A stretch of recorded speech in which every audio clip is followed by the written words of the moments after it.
అమ్మాయిక కర్కాటక రాశి వారికి ఈరోజు ఎలా ఉంది? ఈ యొక్క కర్కాటక రాశి వాళ్ళకి ఆశించిన ఫలితాలు అంటే వ్యక్తిగత శ్రద్ధ గౌరవం పెరుగుతాయి, ఆకర్షణీయంగా మాట్లాడతారు, అందరినీ ఆకట్టుకునే విధంగా ఆలోచనలు చేస్తూ ముందుకు పెడతారు.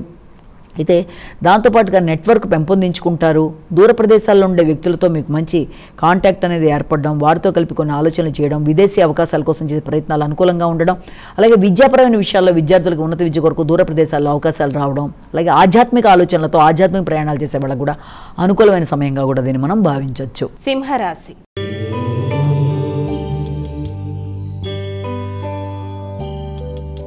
అమ్మ, మరి సింహరాశి వారికి నేటి రాశి ఫలితాలు ఎలా ఉన్నాయి? ఈ సింహరాశి వాళ్ళకి ఆలోచనలు ఎక్కువ శాతం వృత్తికి సంబంధించిన వాటి మీద ఎక్కువ కేంద్రీకరించబడి ఉంటాయి.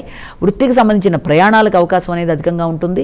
అలాగే వృత్తికి సంబంధించిన ప్రయాణాలతో పాటు వృత్తిలో బాధ్యతలు, శ్రమ అనేవి అధికంగా ఉండడం, అలాగే వ్యాపార వ్యవహారాల మీద కూడా ఎక్కువ శాతం దృష్టి కేటాయించుకుంటూ ముందుకు వెళ్ళడానికి ప్రయత్నం చేస్తారు. ఈ రకమైన వృత్తిపరమైన ప్రయాణాల వల్ల, వృత్తికి సంబంధించిన వీటి వల్ల కూడా మీకు ప్రెషర్ ఉన్నప్పటికీ, అంటే ఒత్తిడి ఉన్నప్పటికీ కూడా అది మీకు లాభదాయకంగానే ఉండే అవకాశం అనేది మనం ఇక్కడ గమనించవచ్చు. కన్యా రాశి.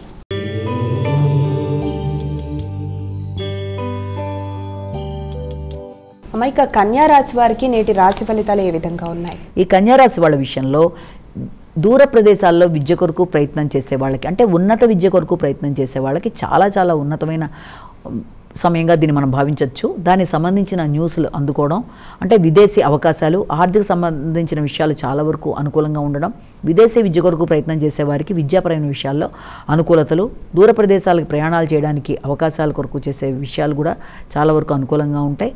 అయినప్పటికీ కూడా వృత్తిపరమైన విషయాల్లో మాత్రం ఆశించిన స్థాయిలో కొంత ఇది లేకపోవడం వల్ల కొంత అసంతృప్తి అనేది ఏర్పడుతుంది. అంటే దాదాపుగా అయిపోయిందన్న పని కూడా ఏదో కారణాల వల్ల పెండింగ్లో పడ్డము, లేకపోతే దానికి మీరు ఆశించిన స్థాయిలో రిప్లై రాకుండా కొంత మిశ్రమ ఫలితాలు వచ్చే పరిస్థితులు లాంటివి ఎదురవుతున్నప్పటికీ ఆ విషయంలో నిరాశకి గురి కాకుండా వీలైనంత వరకు మీ ప్రణాళికతో మీరు ముందుకు పెడుతున్నట్లయితే ఇది కాకపోయినా ఇంకోటైనా వచ్చే అవకాశాలు లాంటి వాటికి మనం ఆలోచన చేయొచ్చు.